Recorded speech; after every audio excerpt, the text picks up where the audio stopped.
The format for this evening is I'm going to kind of give a little story of how this all came about, and then I'm going to teach everybody holographic breathing. And then we're going to work with the holographic breathing to work with the cranial sea through the whole brain, through the spine, and out through the nerves. With holographic breathing, it will give you an internal ability to feel within your own anatomy. So you are able to sink into the cranial fluids, feel the different qualities of it, and how it moves through the body. So we're going to be using that as a medium to connect to the cranial, as I call Cranial Sea. How this webinar or this information for this webinar came about is that in the late 90s, well, about 96, I got a couple of tick bites, and without knowing it, I got Lyme disease. And gradually became ill until I was very, very ill indeed, and I think I would have died. And that was by about 2002, and I just had bronchitis and pneumonia, one after the other, and was open to every type of illness, including the effects of the Lyme's disease, especially through the brain and nervous system. I had neurological Lyme disease. And through a list of coincidences, holographic breathing started, the breathing technique that I'm going to teach this evening. It just started while I was in meditation and gave me this wonderful ability to breathe through the whole body and feel the currents and feel the moving breath through the whole body. And because I was already a cranial sacral therapist, and because Lyme disease attacks the brain and the central nervous system, I would use it to drop back into the cranial fluid as I saw it there, and it would start releasing.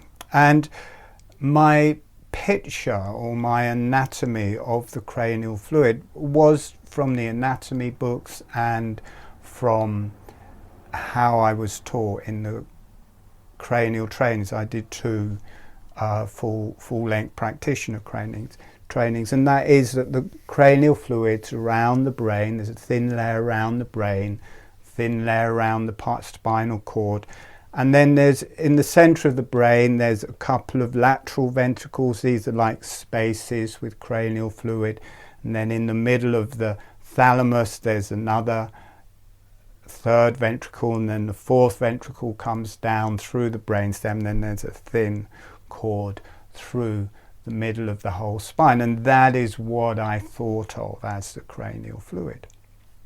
So I breathe into that, but very quickly that would disappear. With the holographic breathing, I couldn't stay with that. It just opened through the whole brain, opened through the whole spinal cord. And I was thinking, that's all one fluid. It's not just around the brain and in the ventricles, the whole thing, it's the same thing. With holographic breathing, the perception of it was so acute and real. I just thought, that is all cranial fluid, and I could feel it through the spine, and I could feel it flowing out through the nerves, and it gave me this whole different picture of what I now call the Cranial Sea.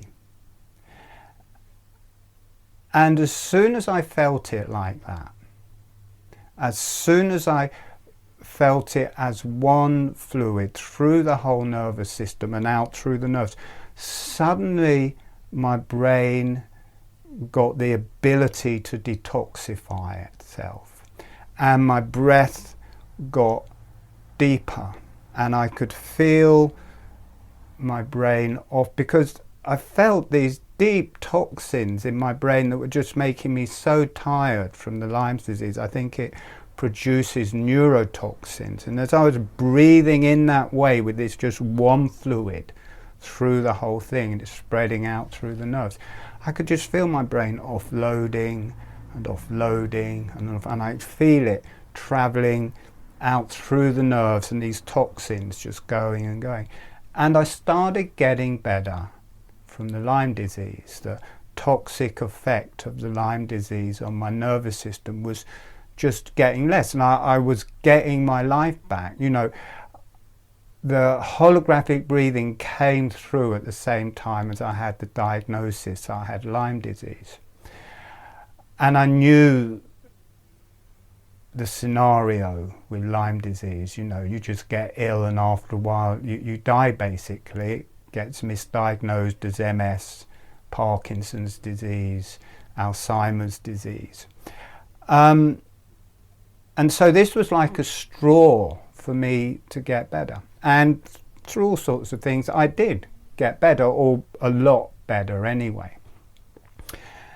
And later, when I came to teach, because I was teaching holographic breathing from fairly on, and later I thought, well, I'm going to teach about the cranial fluids, and I'm going to teach it how I experience it. Because if I went back to how it is pictured in the anatomy books and how I learnt it in my cranial sacral therapy trainings, I literally would have trouble breathing. And as soon as I had it as one fluid and flowing out, my breath would just be full and everything would breathe. So there's no way for myself that I was going to go back as an image how it was pictured before. That just wasn't going to happen. And it was so real to me, I thought, I'm going to start investigating this. And I looked into it and I found out, well, you've got a fluid inside the brain and you've got the fluid around, and one's called cranial fluid and one's called interstitial fluid. And actually, they are exactly the same fluid. There is no difference. They're both, you know, I didn't know what cranial fluid was. As far as I was told from my trainers, it's the most refined fluid in the body, which means nothing really. It doesn't tell you what it was. But I found out what it is. It's mainly water, and both fluids, 99% water. Both fluids, 1% oxygen, glucose and salt, and a few other things with them. They're basically the same fluid. I thought, well, I'm right. They're the same fluid. It fills the whole thing. And if you're a cranial therapist, it gives you an access to about 4 times as much fluid if you look at them both as what I call the Cranial Sea. And it gives you access to inside the brain. So I thought, well, I'm right, they're the same fluid. And then I started investigating it, how it flows off down through the nerves. And I spent quite a lot of time looking into it, and I found that now I've made articles, so I'm not going to go into this in depth. For the cranial therapists or people who want to go into this in depth, you can view the articles where, you know, there's cranial people here, and they're just other healers or breath workers who don't know the original anatomy or not well. So I'm not going to go into depth, and we did do that in the first webinar, but I'm going to give you a general thing.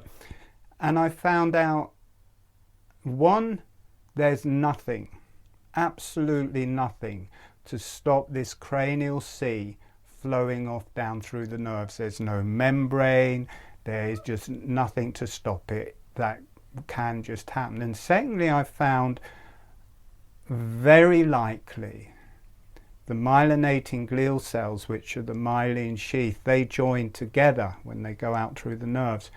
And for me, they were making capillaries, and they were pulling the cranial sea out through the nerves, and also they have the geometry to actually create cranial fluid. So my internal perception, how I had felt it, was entirely possible. And one of the things that was holding me up was self-doubt, because I thought, how can I be right and all of the anatomy books, all of the scientists be wrong? That's not very likely. But when I went back and started looking over this original picture of how the cranial fluid is shown, it's got massive, it's not just got massive holes in it, it is literally impossible to work. It cannot work like that. Even within its limited way it's shown, it is impossible for it to do what it said. And I got quite angry with that, because I thought everyone's been misled. And for me, that image, in a way, holding that was limiting my health. And I thought, well, there's all of these cranial sacral therapists holding this image of how they work inside, and all of these schools teaching it. And I'm thinking, that's not actually doing people a service. It might help to learn cranial sacral therapy, but it doesn't help to hold that template. And I started thinking, well, actually, I want to put this work out to a point where no cranial school is ever teaching that image again. Whether that will happen or not, I don't know. But Hella from the biodynamic cranial sacral kind of group, and also her website, want the articles, and she wants me to do it, or said she'd like me to do an article will actually show that, you know, the normal picture can't work as well, so that, you know, people can see it. And then, because that undermines it in a way, if you kind of say, well, I think it works like this, and everyone says, well, all of the books, all of the scientists and everyone else says it actually doesn't work like that. But if you actually show that is impossible in an article, and that goes out to all of the cranial practitioners, then at least you've got the chance to have a choice. So that is kind of happening. I'm really pleased that's going along, and thank you to all of the people on that Facebook page for liking my posts and coming along. So that is kind of the story of it. Now, first of all, I'm going to teach holographic breathing,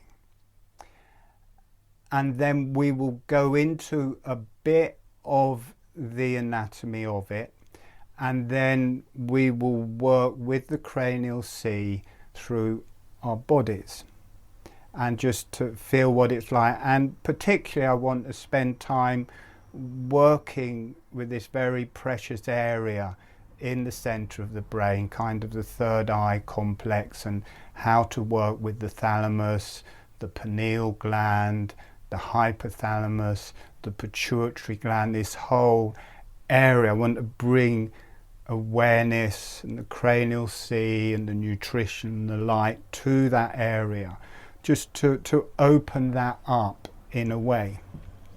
And I think I will show some pictures just so that everyone can get a little picture of the ventricles, because what I'm going to do is I'll teach holographic breathing, and then in that same meditation we will start working with the cranial sea, and we'll start off with that picture of the ventricles and the area around the whole central nervous system, and then we will just drop into it as all one fluid, and then we'll let it flow out through the nerves, so people have an experience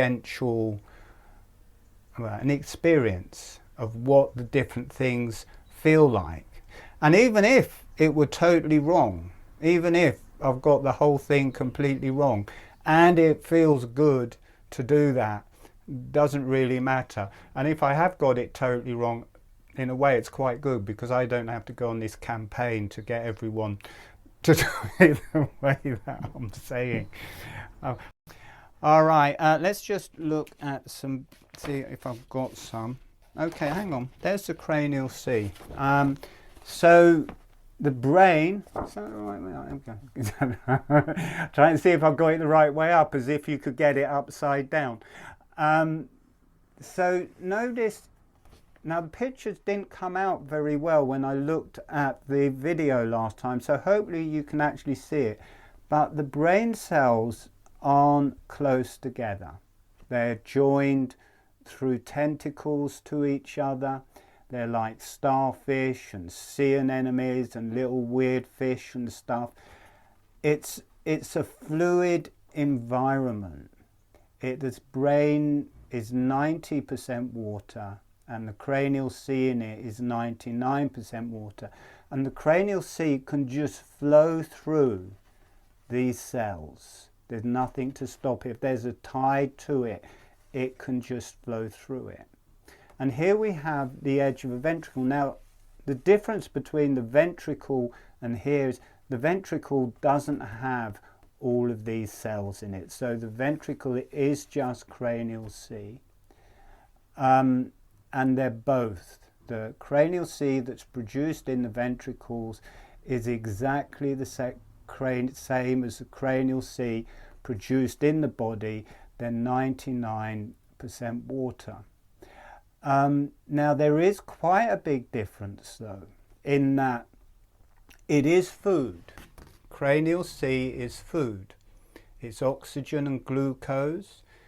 The glial cells take the oxygen and glucose into themselves, and it's their fuel, it's the breath and fuel for the cells. There's a chemical reaction. The glucose and oxygen come together, and whatever the reaction is happens and gives life and energy, and it produces carbon dioxide. And this will go back via the venous blood or the cranial lymph, which I'm going to explain in a bit how the cranial lymph works. So in this area it will be water, oxygen, glucose and also salt, and carbon dioxide. And for me that does just flow across into here. So this will start off as just not having carbon dioxide, but there's a migration into the ventricles. Okay, so that's the cranial sea. So the whole area is water in a way and fluid. And maybe it's not the best one to show, but it's a one to hand. The ventricles, you've got either hemisphere of the brain, you've got two lateral ventricles, and these wrap around the thalamus, and then you have the whole cerebrum here, and then in the middle of the thalamus you've got the third ventricle, and then coming down the brain stem you've got the fourth ventricle, and then that continues on down the spine. And this is the cerebrum, this is the cerebellum, this is the pons and the brain stem, and that becomes the spine. And this is all fluid, all cranial sea, the whole lot. And the ventricles are just cranial sea, because there's no cells in the ventricles. And around the whole brain there's cranial fluid, and around the whole spine. I might as well show you that. Here it is coming. So you've got it, this is from the back, this is the cerebellum, you've got the cranial sea around the cerebellum and in the cerebellum, and then around the spinal cord. You can see all the nerves at the end of the spine. They all just, it's just nerves. For the last third of the spine and down it's the dural tube around it, and these are all nerves, and the nerves just spread out, and the cranial fluid flows down the nerves. So that is kind of it. for the anatomy. Holographic breathing for me is unlike any other breathwork system. Other people may think differently, but for me it's not like any other breathwork system, because it is like a cell memory that just activates. It's like becoming aware or remembering something you've already known. It just links in to our normal breathing and becomes a more potent type of breath that opens all sorts of healing circuits through the body, and it opens a rhythm very similar to in cranial sacral therapy or cranial osteopathy, that opens and closes through the whole body, through every membrane, through every cell, with the breath. And this just started in meditation for me, as this big release and energy came down through my brain. It all came down through the face and into the jaw. And as it did that, my lips got pulled together, the upper surface of the tongue got pulled up onto the roof of the mouth, and on the in-breath the jaw gently opened.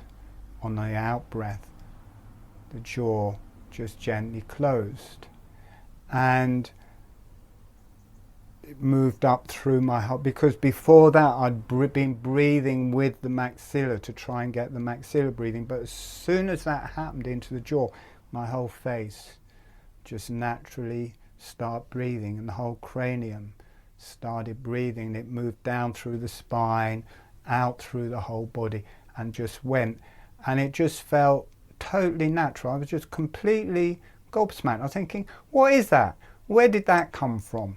And I could feel my spine adjusting, I could feel all the energies connecting, I could feel through my whole brain, I could feel the connection to the higher self, I could feel the connection. This thing just went off, and it just felt like I'd known it from past lives or in the womb or something like that. So the movement, and we're going to do exercises to bring this in, because if you just try and do it, it can be forceful, but we're going to do exercises to bring it in and to gently go into it. So the lips are closed, and they're closed all of the time, whether the jaw is opening or the jaw is closing, the lips stay closed.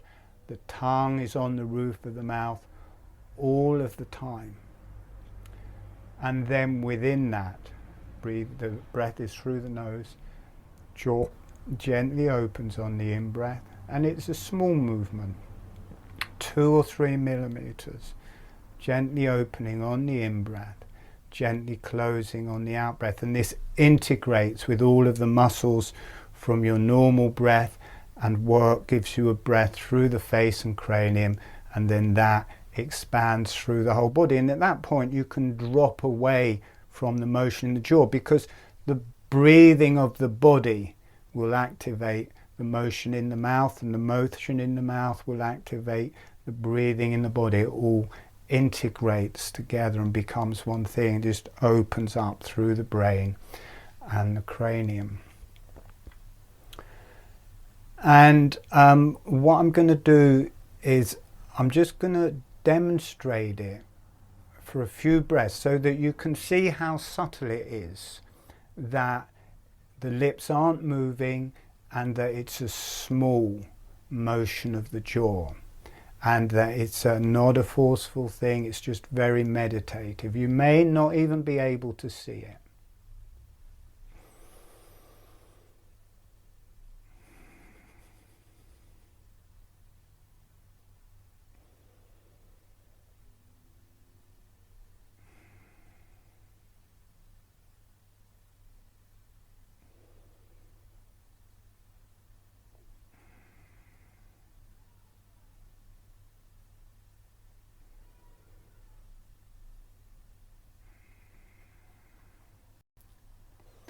And in a way it's something you don't want to stop doing, because it just feels very, very pleasurable and takes you into this really deep, meditative, shamanistic space very quickly.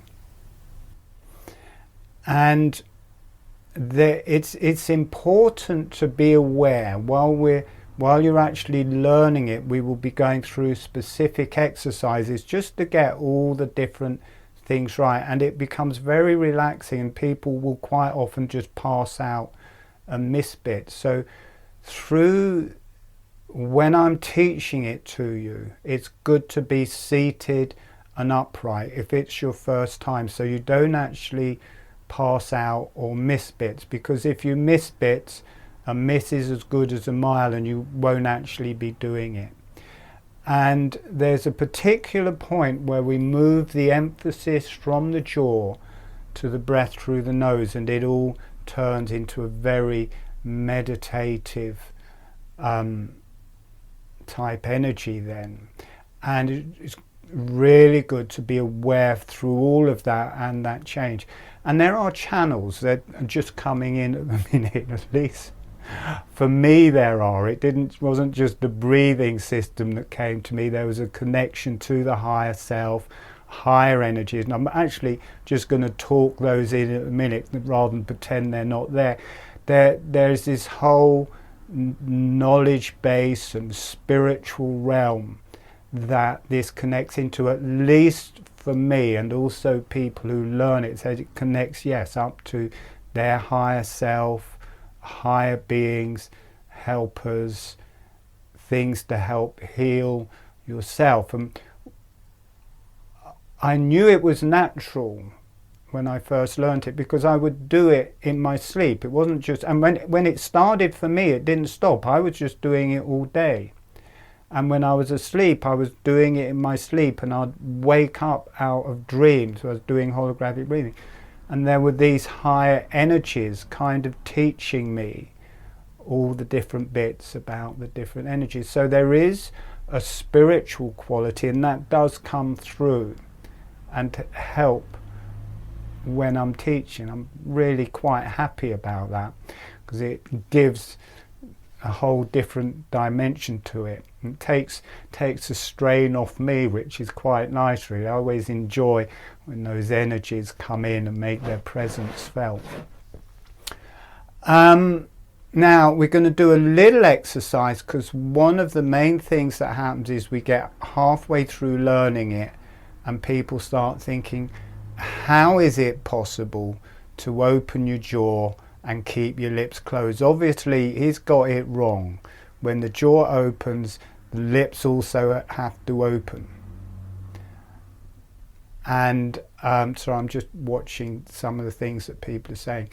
But it's not. The lips stay closed all of the time, the tongue stays on the roof of the mouth all of the time, and the jaw moves within that. So before we go into the meditation, before we start learning, we're just going to do that. I want everybody, it's the upper surface of the tongue is on the roof of the mouth, the lips are closed, and just do that. Have your lips closed, the tongue on the roof of the mouth, and gently moving your jaw up and down. It's a bit like chewing. Notice that that is fully within your capabilities to move your jaw and have your lips closed. So just gently, small motions of the jaw up and down. Notice if your lips can stay closed. Okay, you can let that come to an end. The movement of the jaw is 2 or 3 millimeters, half a finger width. It's tiny. Now, to start off with, many people may feel like the tongue wants to come off the roof of the mouth. If that happens, let it come off for a bit, come back to yourself, wait for a bit, put the tongue back on the roof of the mouth and start again. What happens is there's a memory, there's a cellular memory, and it all just takes care of itself. But if you have any problems, If the jaw starts hurting for some reason, if it feels difficult, make the movement slower and the breath slower. Make the movement smaller and make the movement softer. If you think about it, you talk, which are big movements with the jaw. You do eating, which is strong movements of the jaw. So a tiny movement of the jaw with no pressure between the teeth shouldn't be in any way painful. So you just relax, softer, and if it feels hard with the tongue, and everyone can have their tongue on the roof of the mouth now, it's the tip of the tongue is close to or touching the front teeth. The upper surface of the tongue is on the roof of the mouth, but as much as feels comfortable. Some people will have a soft tongue or a big tongue or whatever, and they just get the whole tongue on the whole roof of the mouth. And other people, it may be difficult, just have a little bit less of the tongue. So you can have half an inch of the tongue, you can have an inch of the tongue, you can have a whole tongue on the roof of the mouth. But after practicing this for a while, the tongue just gets softer and softer and kind of grows, just naturally over the months spreads over the whole roof of the mouth. And in doing that, it connects up all the little energy points between the tongue and the roof of the mouth, and then that in turn flows through the face and brain. It's a procedure, but to start off with, everything easy. You don't want to do anything forceful. You don't want to try and put all of the tongue on the roof of the mouth if it's uncomfortable. Have as much as feels comfortable. Small movements of the jaw. The problem is in it that can be that people are doing it rather than allowing it to synchronize with the breath. That is when it becomes a bit awkward or a little bit painful, because people are actually doing it rather than letting it happen. And that is the change when we move from having the emphasis in the jaw to the emphasis in the breath, and you should feel a big change of energy. But whatever's happening, if your lips start opening, just wait for a while, have your lips closed, and then start again, get the gentle motion. At some point it just synchronizes and just feels easy, but be easy on yourself. If this is your first time, it's best to be sitting up, because you don't want to fall asleep and miss some of the instructions. Once you have it, in the second meditations you can be lying down, walking, or whatever you want, but in actually learning it, you want to actually get all the bits right and actually learn it. Then you can do it walking or however you want to do it. Alright, we're going to start. So closing your eyes, and just to start off with, what we're going to go through, bring in some resources, but have your tongue on the roof of the mouth. Have the upper surface of the tongue on the roof of the mouth. And the tip of the tongue touching or close to the front teeth. The lips relaxed and closed.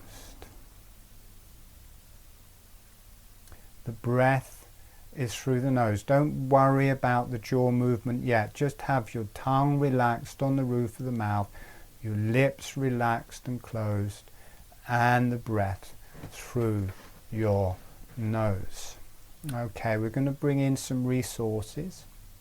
So gently breathing. If you know holographic breathing, you can do that. And sending a smile to the earth, sending some energy to the earth, and allowing the earth to say hello back, allowing yourself to receive from the earth. And notice what that feels like through your body and through your energies. and sending a smile, sending some energy to the higher self and the beneficial energies, and asking the higher self and beneficial energies to say hello back, allowing yourself to receive from the higher self and beneficial energies. The beneficial energies are any energies or higher beings or universal energies you like to work with. And notice what that feels like through your body and through your energies, so you're in communication with the earth, the higher self, and the beneficial energies. And asking the earth, the higher self, and the beneficial energies to be with you through this whole webinar as your guide and as your resource. So the tongue is relaxed on the roof of the mouth, the tip of the tongue is close to or touching the front teeth, and as much of the tongue on the roof of the mouth as feels comfortable. Okay, breathing through the nose, the lips are closed. And then to start off with, just gently moving the jaw up and down. Just small motions of the jaw up and down, and notice you can move the jaw and the lips can stay relaxed and closed, and the tongue can stay on the roof of the mouth. And if it's awkward at all, just make the movement smaller, slower, softer. So noticing that is possible. And now, as your jaw is opening, doesn't have to open far, allow the breath to come in through the nose. And as the jaw is closing, allowing the breath to come out through your nose. Notice it feels like a little bellows. The jaw opens, it somehow is bringing the breath in through the nose, and as the jaw closes, it kind of evacuates the breath out through the nose. It feels like a little pump, small, relaxed motion of the jaw slowly. And relax the back of the neck, relax the back of the head, because just doing it in this simple way will start releasing an energy. So you want to relax the back of the neck, relax the back of the head. As the jaw is opening, the breath comes in through the nose. As the jaw is closing, the breath comes out through the nose. All of the time, the lips are closed.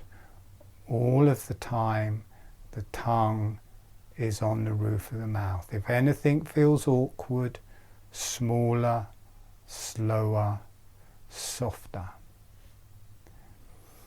Jaw gently opens. You feel this draws the breath in through the nose. Notice it gives you a bigger breath into your lungs and abdomen. Jaw gently closing, the breath coming out through the nose. Relax everything. Okay, now we're going to change the gestalt. Rather than the emphasis coming from the jaw, being aware of the breath coming in through the nose, and as the breath comes in, naturally the jaw relaxing open. As the breath comes out through the nose, naturally the jaw is closing. It starts aligning with the breath. As you breathe in, the jaw relaxes open. As you breathe out, the jaw relaxes closed. And you start moving into quite a deep and meditative space. Important to relax the back of your neck, the back of your head and your whole body, because an energy will start traveling through you.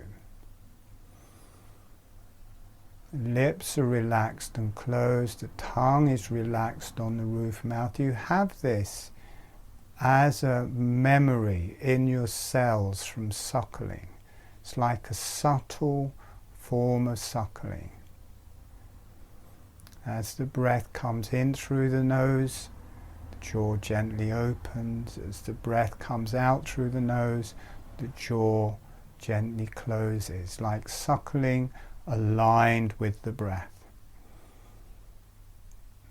And it's a small, easy, soft motion with the jaw. As you're breathing out, the teeth are coming together, but they just float together. There's no force, no pressure between them. They just gently float together. Or you can just have it so they don't quite touch, so there's never any pressure in the jaw. Notice you start getting an energy through your face, through your brain. You may feel subtle movements and energies through your face and brain as everything starts to breathe. And we're now going to align this with the rest of your body. As the lungs are opening, the jaw gently opens with them. As the lungs are closing, the jaw gently closes with them. No longer, once it starts, you no longer need the attention on the jaw. You can move away, and the movement of the breath in the body is synchronized through the whole face and cranium, and the jaw will just move in that way with the breath of the body. Lungs are opening, jaw gently opens, lungs are closing, the jaw gently closes, the lips stay relaxed and closed, the tongue stays relaxed on the roof of the mouth. If anything feels uncomfortable, slower, softer, smaller. A lot of energy going through people's necks. Allow that energy to go through. You may want to drop your chin slightly, let your neck be a bit straighter, let that energy go through your neck. Relax your neck. And you drop down into your abdomen. As your abdomen is opening, the jaw is opening. As your abdomen is closing, your jaw is closing.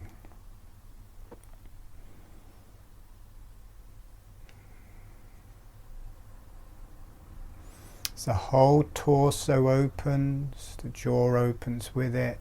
As the whole torso closes, the jaw closes. Notice how your breathing is no longer confined to your torso. Your face has started breathing in a very subtle way. Your cranium, your brain, your neck, your throat, this is orchestrated, the breath and moving motion of the breath through your face, through your cranium, through the neck. And in a very subtle way, all of the bones of the face and cranium have started to breathe with the breath. And that spreads through your whole body. It becomes one moving breath, and it's important. I just feel it in people's cervical spines, in their necks. Relax your neck. Let that movement transfer through the spine, through your whole body, and it spreads out. This tide, this movement through the whole body, through the face, through the brain, breathing in the like every cell breathes in. Breathing out, every cell breathes out. Notice how you can travel in your body, how you can feel the different areas of your body breathing with this new wave-like motion.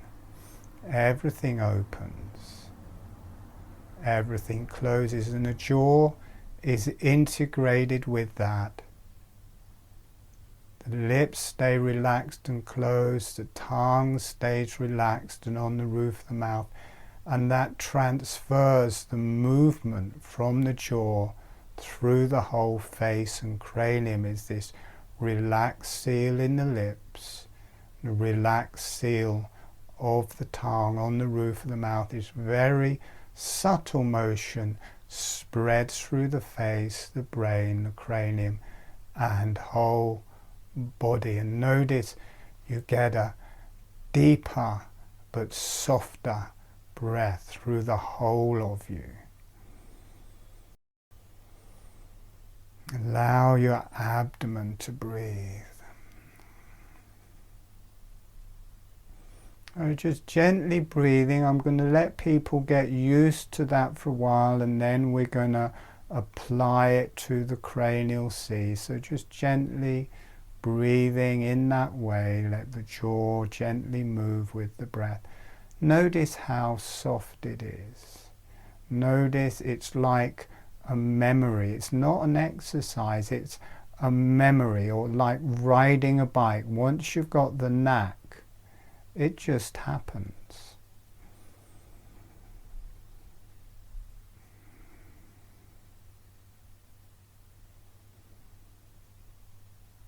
Okay, and feet, we're going to start moving into the cranial sea a bit. Now it's not just a up-down motion of the jaw, it also expands laterally to the sides. Breathing in, it's opening out to the sides. Breathing out, it's closing medially. And as you start feeling that in the jaw, you feel it through the whole face. Breathing in, opening out to the sides. Breathing out, closing towards the middle, medially. And the sides of the cranium. Breathing in, they're opening. Breathing out, they're closing. A lot of cranial people here, so may feel like the cranium, sides of the cranium, breathing like the gills of a fish. Breathing in, opening out to the sides. Breathing out, closing back towards the middle, and this spreads through the whole body. You start feeling this lateral motion of the breath, everything opening out to the sides as you breathe in, everything closing back towards the middle as you breathe out. Relax. I can just feel a lot in people's necks. Just keep letting your neck relax, letting the energies travel through the neck. This feeds your brain. This is the energies rising in the body. This will start activating a soft kundalini. It will start a energy rising from the pelvis through the body and through the spine. And important to let it relax through the neck, through the spine in the neck, so that energy can reach the brain and heal the brain. There you go. There you go. Allow that soft kundalini. That's it. Right through the atlas vertebrae, through the top vertebrae. Let that connect to the cranium. Breathing gently. And then being aware of the sides of the cranium, opening on the in-breath, closing on the out-breath, and under the sides of the cranium you've got this first layer of cranial sea. You can feel this layer of cranial sea. The cranium opens, it's ventilating the cranial sea around the brain. And inside the brain there's these ventricles opening on the in-breath, closing on the out-breath. And down around the whole spine and through the center of the spine you've got this layer of cranial fluid breathing. Opening on the in-breath, closing on the out-breath. So notice you can feel inside it's just got this soft fluid around the brain, around the spine, these ventricles in the brain, just allowing them to breathe. And they're full of water.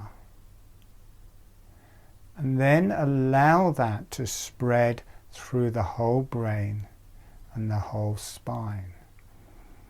Notice the difference when you let the whole brain, the ventricles around the brain, the whole spinal cord around, allow it all to be Cranial Sea. Notice the difference.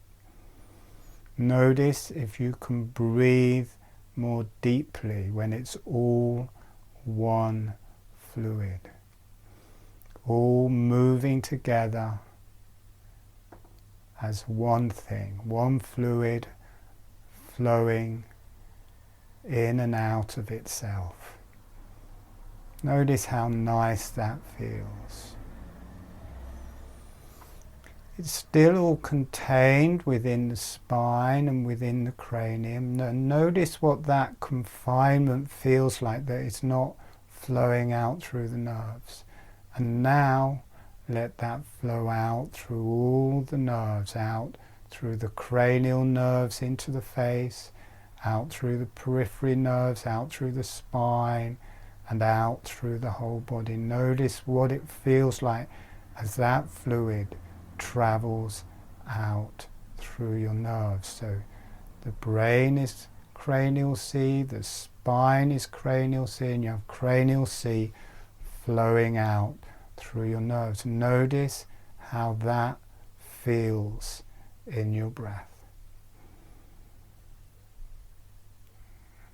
Water is the perfect medium, and salt water is the perfect medium for channeling. And it makes this central vortex of water through your brain, through your spine, where energies from your body can release up into the higher self, and energies from the higher self can come down into this Cranial Sea, filling the whole brain, between all the glial cells, around all the glial cells, in the ventricles, and then allow that to flow out through the nerves. So there's a Cranial Sea, and there's a light that flows through the Cranial Sea. And with the holographic breathing, there's a motion of the body and the Cranial Sea.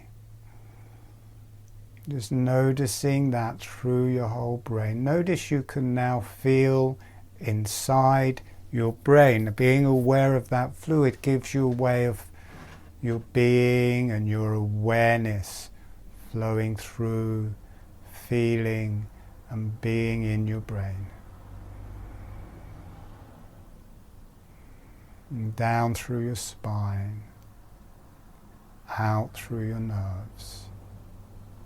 And again, let that travel through your neck and the nerves in your neck and the nerves in your throat. Keep letting that area go. Gently breathing with the holographic breathing, and gently breathing with the Cranial Sea. Now we're just going to go the other way to see how it feels. So letting it drift away from the nerves, so you more move into the spine and the brain. Notice what it feels like to have the Cranial Sea confined to the spine and brain. Notice if that restricts your breath in any way, if it feels good or if it feels bad, having the cranial sea contained within the dura, around inside the brain and around the spinal cord. And then let go of 2/3 or 3/4 of that fluid, so it just becomes the brain has no fluid, and just in the ventricles and around the brain. Notice what that feels like. If that feels uncomfortable, less energy, less expansive, notice the quality. I'm not saying it's good or bad, just notice the quality of that. Notice if that affects your breathing. Breathing with the holographic breathing, feeling this sideways motion, notice what that feels like. And then let it expand out into the whole sea, through your whole brain, through your whole spine.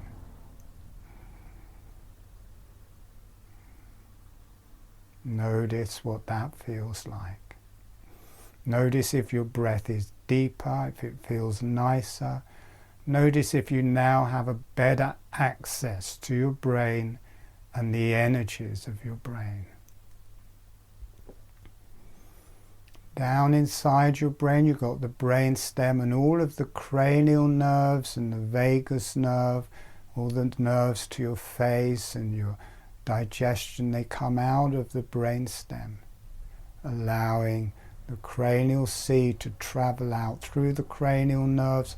Notice how you can feel that blushing out through your face, through your jaw, through your eyes, and down through the vagus nerve, through your digestion, allowing that fluid to flow out. Notice what that feels like. Notice how you can heal those nerves, and you can heal the areas of your body that those nerves are going to. The water gives you a direct line of consciousness and a direct line of energy, and to connect that consciousness and energy so it's not just you, allow the higher self, the beneficial energies to help heal through that water. And then letting that water flow out through all of the nerves. Notice what it feels like as you let go of that through your spine and through your body, as that water flows out through the arms, the legs, around the torso, into the chest, into the lungs, into the abdomen, into the genitalia. We do a lot of work with the pelvis and the sexual organs and the kundalini. Let those nerves and water flow into the genitalia, into the rectum, into that whole area, and you'll feel those energies starting to release, and you get a soft kundalini rising through your body and spine, allowing the sexual potency to release. And this flows the other way. This flows up through the water, through the central nervous system, through the brain, and becomes food for the body as the sexual energies release. They can release through this fluid and through the brain. Notice how it knocks out your intellect as it goes through the brain. And allowing that kundalini to connect to the higher self, the beneficial energies. It's like food for the higher self,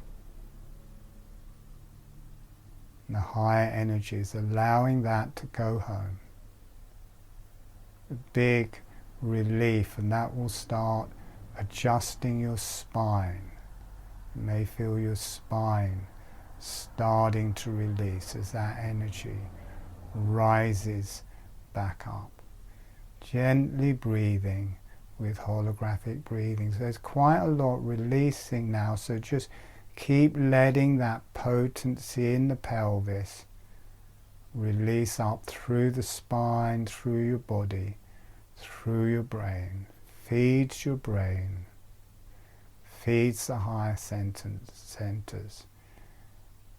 And if you let it, it will leave through the crown chakra up into the higher self and beyond. Let it go home. Release the spine between your shoulder blades. Gently breathing with the holographic breathing.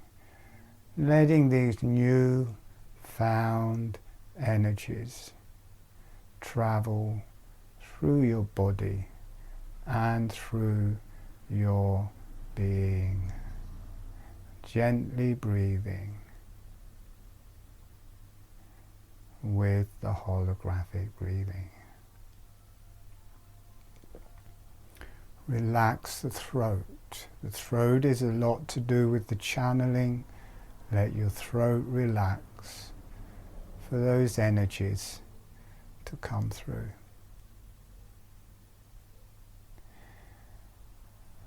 Okay, so we're going to come back in about a minute, and then people can ask questions and share things for a while, and then I'll show some more anatomy and we'll go into this in more depth. So just gently being with the breathing. Okay, and now allowing yourself to come back.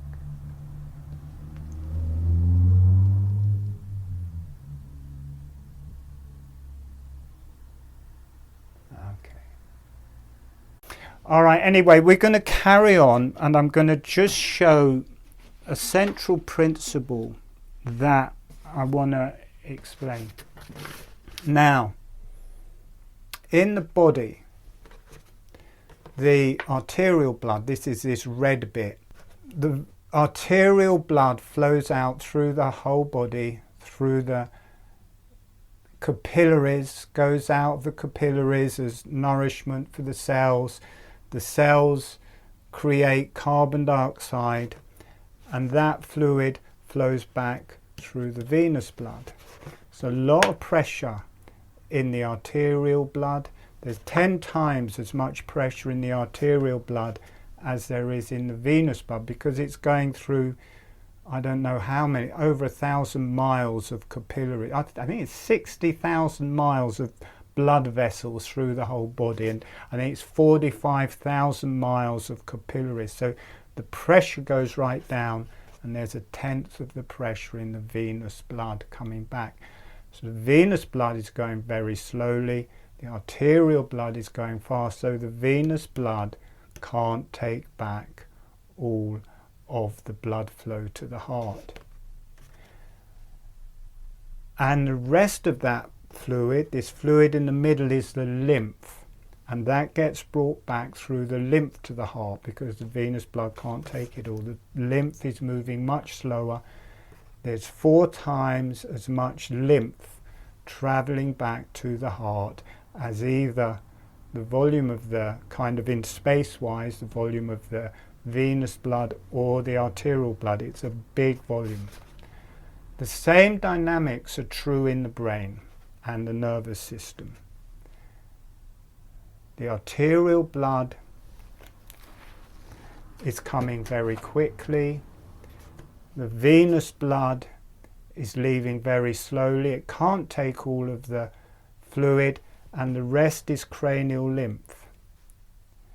In the traditional picture of how this is shown, how the fluids of the brain is shown, they've got no explanation to where this cranial lymph goes. They, in a way, they just deny its existence. So the picture you look at as of the cranial fluid, it does not take into this amount of Cranial Sea getting back to the heart. It just doesn't account for it. It doesn't show it. It doesn't say, we don't know where that goes, but it's somewhere. It's just ignored. So in the picture that I'm showing, it's not ignored. So you've got the whole cranial sea for the whole brain nervous system. You've got the arterial blood coming to it fast and strong, and that is producing the cranial sea. Some of that cranial sea with the carbon dioxides and toxins come back through the venous blood, and then it leaves that whole body of cranial lymph. The only place, you've got blood vessels and venous blood vessels coming and leaving, the only place for that lymph to leave is either through the nerves, which are open passages for it to leave, or out through the dura around the brain and spinal cord. Now the dura is a thick membrane, so some will go out through that, but it's mainly going out through the nerves. So what you become in contact with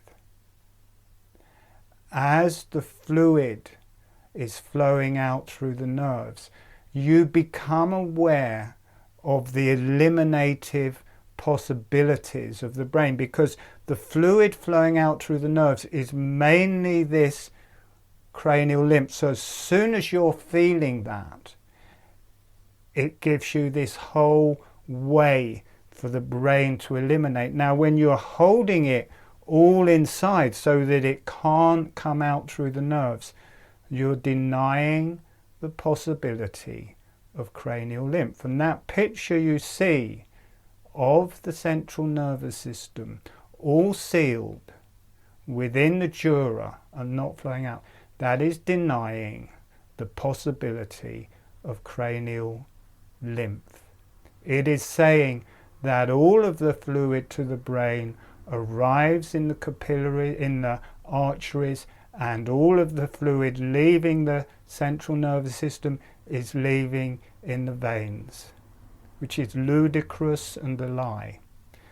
By allowing yourself to feel it going out through the nerves, you automatically are tuning into and becoming aware of that lymph, and you have an experience of your brain and your nervous system being able to detoxify. That is one of the reasons it feels so good to feel that flowing out through the nerves.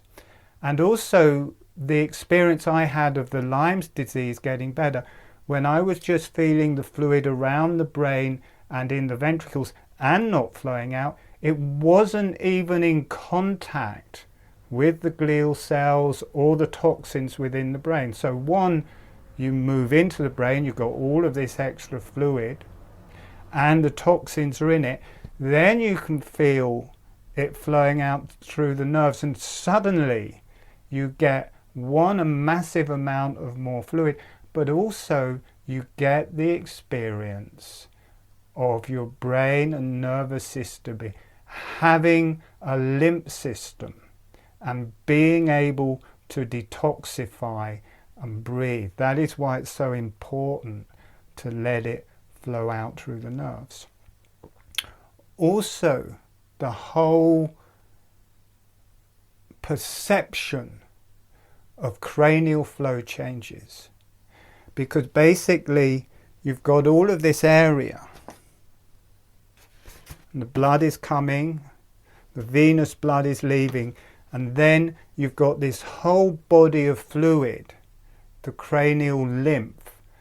Its exit is the nerve. So from the whole brain, that whole cranial lymph is moving towards the exit, is moving towards the nerves. So the cerebrum, the top of the brain, there's no nerves in that, and the cerebrum's 80% of your whole nervous, or of the central nervous system. It's 85% of it, and there's no nerves there. So all of that cranial lymph is making its way through there's a tentorium, there's a membrane splitting the cerebrum from the cerebellum and brainstem. It's all making its way to the hole in the tentorium to drop down where all the cranial nerves are, so it can go out through the cranial nerves. And then you've got the cerebellum and the brainstem. Again, blood is coming to that, venous blood is leaving, and there's Cranial Sea that's moving towards the nerves. Now it can't all come out through the cranial nerves, travels down through the spine and moves out through the nerves in the spine, and then you get right to the bottom of the spinal cord, and it's all nerves. So this gives a massive surface area for all of the fluid to flow into the nerves and flow out down through the legs and lower body. So, and at the top of the head there's no pressure. This is a body, a vertical body. If you think of a toilet, a flushing toilet, notice how much pressure pushes that through. And there's only 18 inches to get that. Now, from the top of the head to the bottom of the spine, that's double that. So there's no pressure here, and the further it gets down, there's more pressure that gives it an impetus to flow out through the nerves. Nature and gravity does it for you, so it just makes the flow very simple. The flow of cranial fluid is the cranial lymph moving towards the nerves, and the further down it gets, the more nerves there are, and the further down it gets, the higher the pressure is. So it works with nature, and it makes everything simple. It's just this gentle flow out. Let's just show some pictures. So we're going to go over time, so hopefully people can hang around. I didn't really have time for the questions, I think. So you have the tentorium splitting the brain here, through this area here. So all of the fluid from this top part is flowing to a hole in the tentorium here, and it flows down, and the ventricles receive that cranial sea flowing into the ventricles, these ones around the thalamus. And I'm not sure if this is too complicated. It's quite, I'm going to do this generally. I'm not going to show all the anatomy. The anatomy is in the pictures. If you want to read up on the anatomy, just look at the pictures and stories I gave you. So you've got all of this cranial fluid going to the hole through the tentorium, and then as it gets closer, you've got the ventricles, and it naturally, the ventricles become spaces to hold this cranial fluid sea, or cranial lymph, as it moves into the ventricles. And then wrapped around the thalamus in the ventricles, you have the choroid plexus. The choroid plexus produces cranial sea, but it also receives cranial lymph. It gives out cranial sea, and it receives carbon dioxide and toxins and fluid from the cranial sea. So this is different to how it's pictured in the anatomy books, and I may be wrong, but this is my experience of it. All of that cranial lymph is flowing in, flows into the ventricles, it flows to the center of the ventricles, the choroid plexus, filters out the carbon dioxide, filters out the toxins, and then produces oxygen and glucose, and the flow is inwards. It just continues into the thalamus. So in the middle you've got the thalamus and all of that new oxygen. So this is the center of your brain. It's the center command module. It doesn't want all of that carbon dioxide. It wants nutriments, it wants oxygen. So the choroid plexus filters out the carbon dioxide, filters out the toxins, produces the food for the thalamus. This flows directly into the thalamus and also flows through the ventricles into the third ventricle inside the thalamus. And inside the thalamus you have the pineal gland, you have the pituitary gland, you have the hypothalamus, and you have the inside of the thalamus. Let's just look at a picture of that, just so you can see a picture. Okay. Actually, there's inside the third ventricle at the top there. I can't see it, but I think that's a pituitary gland. This is the hypothalamus, all those different colours. I can't see. That's the pineal glands over here. So this is a central control panel, and all of that oxygen, all of that glucose is food for that. I just want to show another picture that's easier to see. Okay, so the lateral ventricle. Now these, I drew this before I realised it's connected, or I knew it's connected to the thalamus, but I wasn't good enough painter to do it all the way around. But the lateral ventricles wrap around the thalamus, and then on the inside of them you've got the choroid plexus that's part of the thalamus, and that filters out all of the carbon dioxide, and then the glucose travels in, and some of it flows into the centre of the thalamus, this third ventricle, and then flows down into the fourth ventricle, and you have all of the cranial nerves that backs onto there. So we're going to do a meditation. Let me check the time. So this is a way you can come in contact with that central command module in the centre of your brain.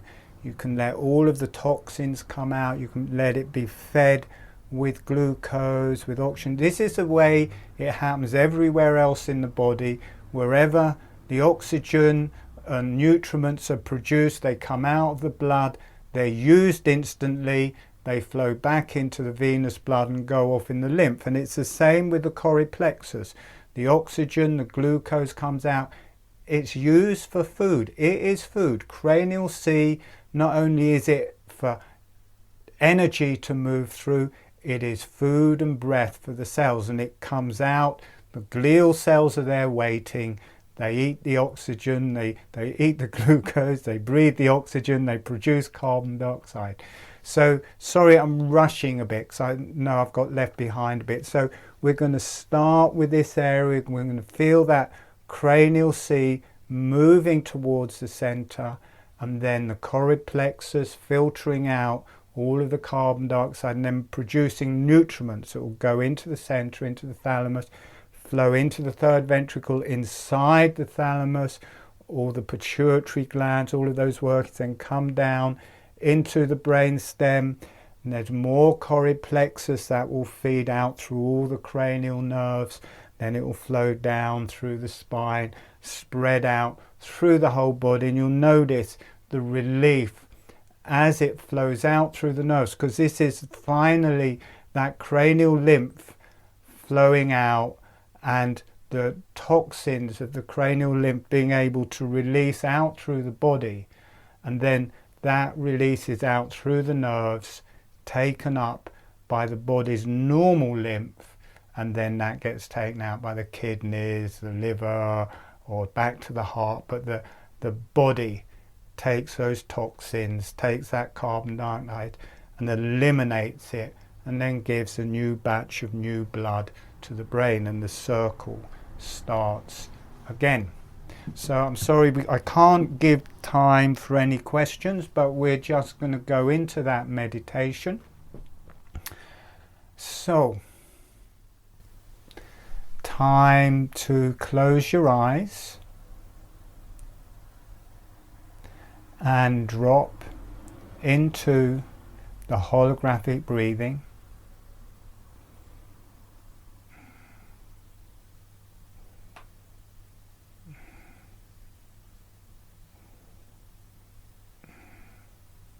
Notice how easy the holographic breathing starts.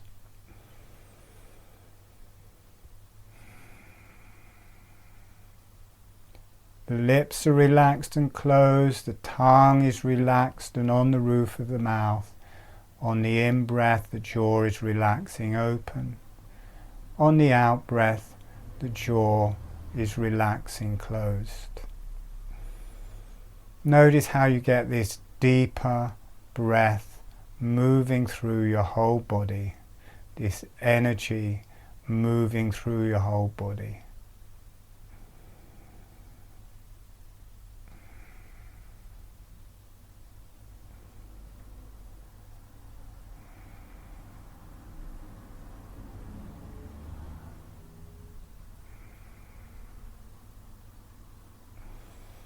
And also feeling the sideways motion of the breath, the body opening to the sides, the body closing to the sides, and the sides of the cranium opening on the in-breath, closing on the out-breath. And it's a whole sea. It's the ventricles. Well, let's start with the ventricles. You've got the fluid around the brain, the fluid around the spine. Breathing, then you can drop into the ventricles inside the brain. Breathing, and notice how that feels on its own. And then let it become the cranial sea. Include the whole inside of the brain, the whole inside of the spinal cord.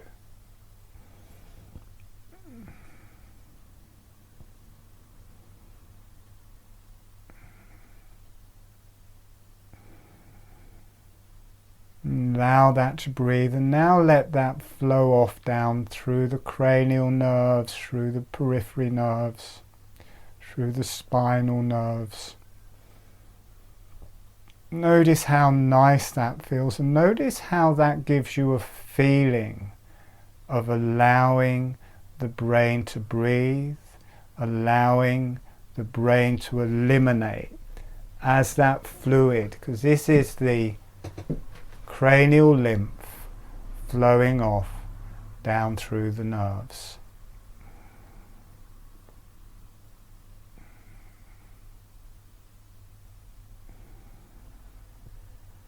Get this sideways breath and allow the whole brain, the whole spinal cord to be fluid, and allow that fluid to flow out through the nerves. And as soon as it flows through the nerves, you feel this elimination quality. You're allowing the elimination of the cranial lymph.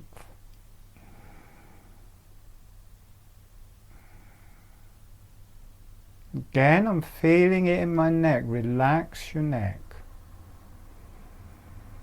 Let those vertebrae relax. Let the cranial sea flow out through the nerves in the neck. Yeah, it's the energy. Let the energy. Let the energy from your pelvic floor, from the genitalia rise up. Let it go through your neck. So people are holding on to their kundalini. Let your neck relax. Let the cranial, the energies flow through the neck and spine there. That's it. Let that go.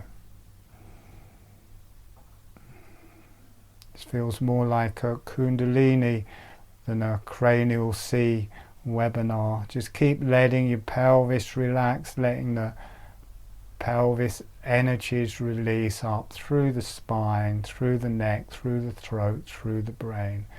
It will feed your brain, connect to the higher energies. And feeling this cranial sea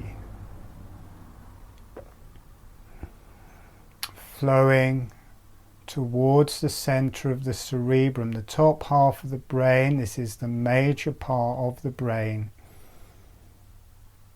Flowing inwardly towards the thalamus, just very slowly. And around the thalamus in the middle you have the ventricles, and this cranial sea flows into the ventricles. This is carrying carbon dioxide.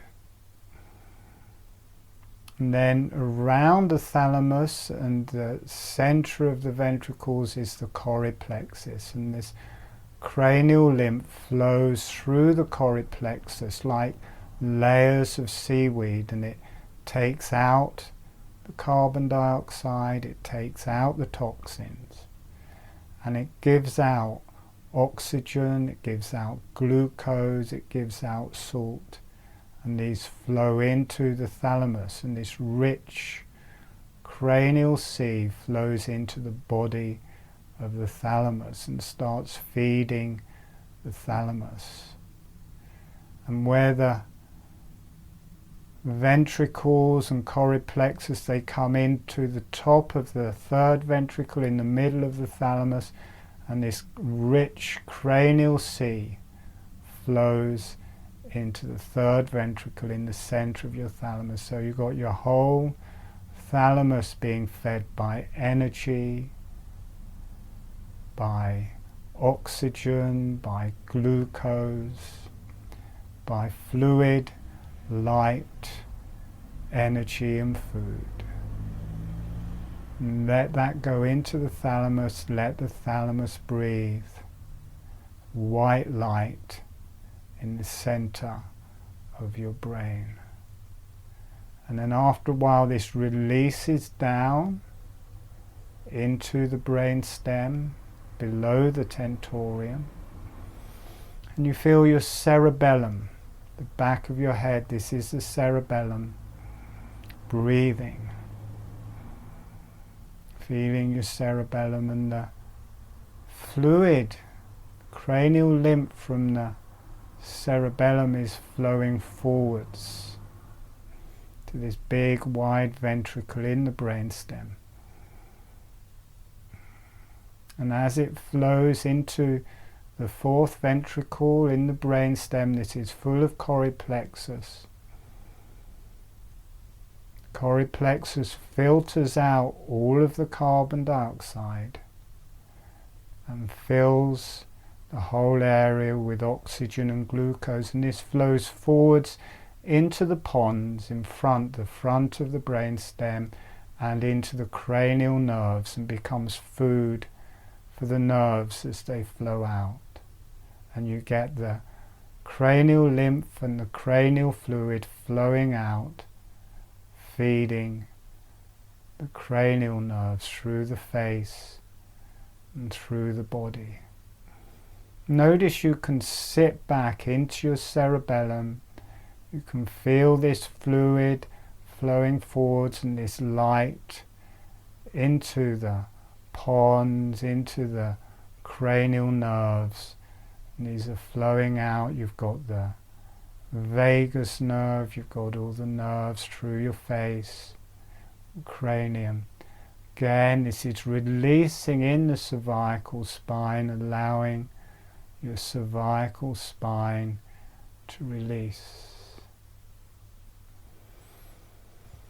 This also travels down the spinal cord.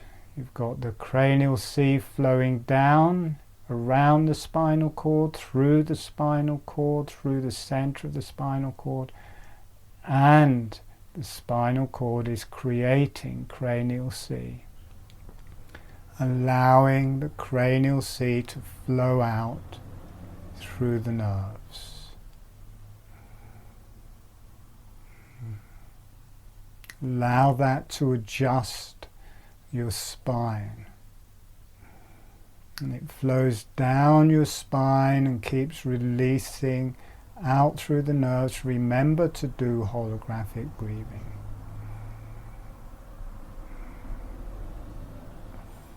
And the bottom third of the spine is just nerves, the long nerves full of cranial sea. And they're already full of cranial sea, and as they flow out through the dura, there's nothing to stop that cranial sea carrying on. Allow that. It flows into your abdomen, it flows through your genitalia, flows through the rectum, flows down the legs. And it's got a healing quality. It is both cranial lymph and cranial sea. And the myelinating glial cells, they produce capillaries that produce more cranial sea, and that flows off in capillaries, keeping the environment of the cranial sea as it flows out through all of the nerves. So being aware of that big body of cranial sea like a bulb in your cerebellum. In the center of that bulb you have the thalamus. As the carbon dioxide moves towards it, it gets filtered out by the choroid plexus, and then the thalamus gets fed this pure nutriment and heals. The pituitary gland gets all of that nourishment. The hypothalamus, the thalamus, the pineal gland, it's all fed by that light and food. And dropping down into the cerebellum and pons, breathing with the holographic breathing and spreading out through the cranial nerves. And the whole spine, more nerves. The bottom of the spine is just nerves, spreading out through the whole body. A water body, the center of your body. I was going to say of your being, I guess your being hangs out there, is salt water. Notice the consciousness moving in that body of water. How that consciousness also connects to the higher energies. Flows down through and out through all of the nerves. Allow it to heal. A lot around the lumbar spine, the lower back. Let that fluid flow out through your lumbar spine. And breathe out through the hands and feet and legs. Just breathe with that, healing everything. A central body of water, salt water. So there's a stillness coming. Allow that stillness. It's kind of a meditative quality coming with that water at the minute. It's a bit like everything is stopping, allowing that to stop. It's gently breathing with the holographic breathing, allowing that stillness. You might feel some pulses through the brain as things start releasing.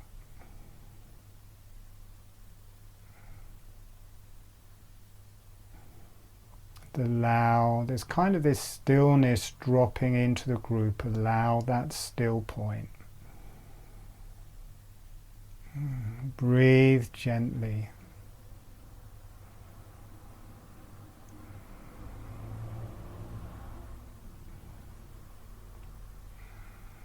Especially around the throat, let the throat relax. There we go. Let the energies release through the brain. Now there's this energy running the other way, from the pelvis, from the sexual organs, through the spine, through the brain. Let your genitalia release. Let your pelvic floor release. And that energy rises up through this whole system, through the brain. The energies run both ways. The higher energies come in through the top. The sexual energies release and produce the motor and energies that rise up. letting your genitalia release, letting that potency feed your body and feed your brain.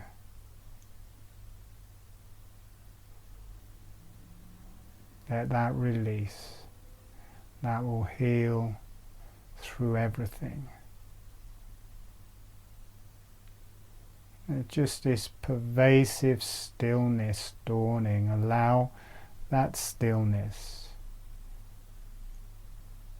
You may feel different areas of your spine releasing in that stillness.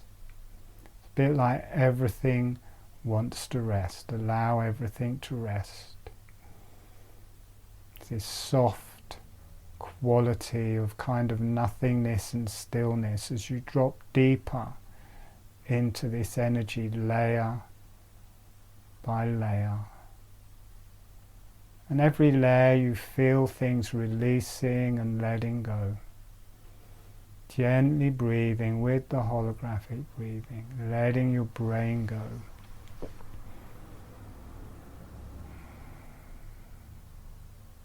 Letting your spine go.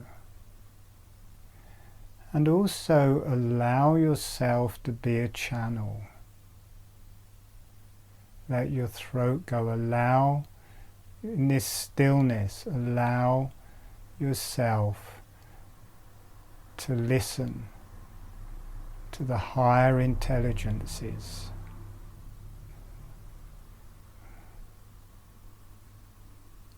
Let those higher intelligence talk with you.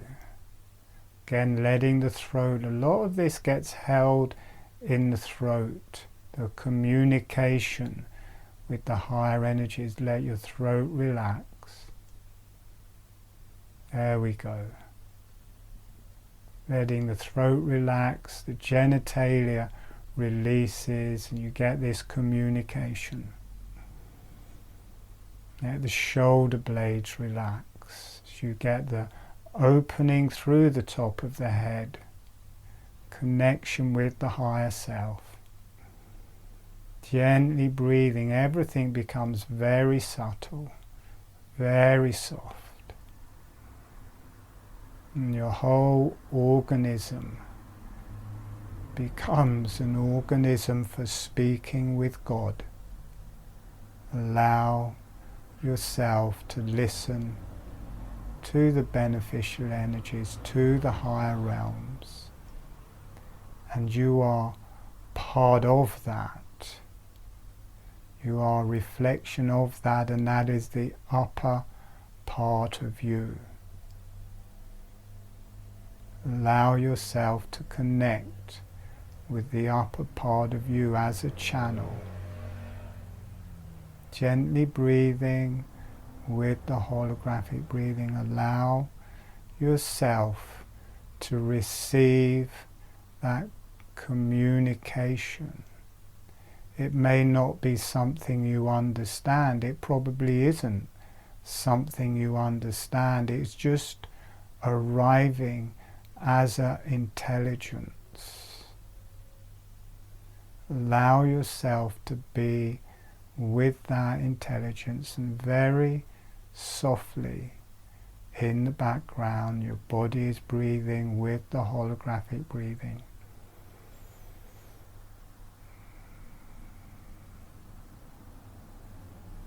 And there's this all-knowing intelligence that's informing your cells, informing the cranial sea. And the cranial sea is the center of us. 'Tis the brain, 'tis the spine. It flows out, it becomes the body. All parts of it work together. They're not separate. It's one organism that talks to God. Gently breathing with the holographic breathing, allowing yourself to communicate with the heavens. Allowing yourself to sink and be on the earth and the energies to travel through from the earth, through the sexual energies, through the body, and into the higher self, and letting the energies from the higher self and the intelligence to travel through you into the earth. Allow yourself to be a channel. Breathing gently. Some tiredness in people's throats and thyroids. Let the energy go through your throat, through your thyroid. That's it. Let your thyroid release in the top of your sternum, and this will release up through the face and brain. Gently breathing with the holographic breathing. Okay, we're going to come back in about a minute. Gently breathing.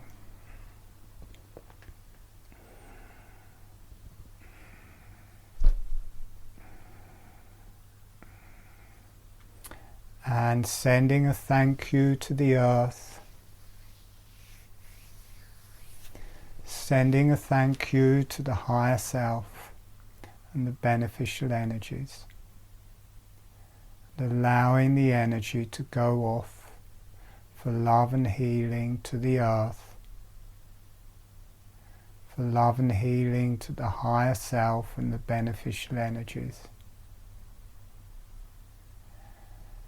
And allowing yourself to be loved and healed.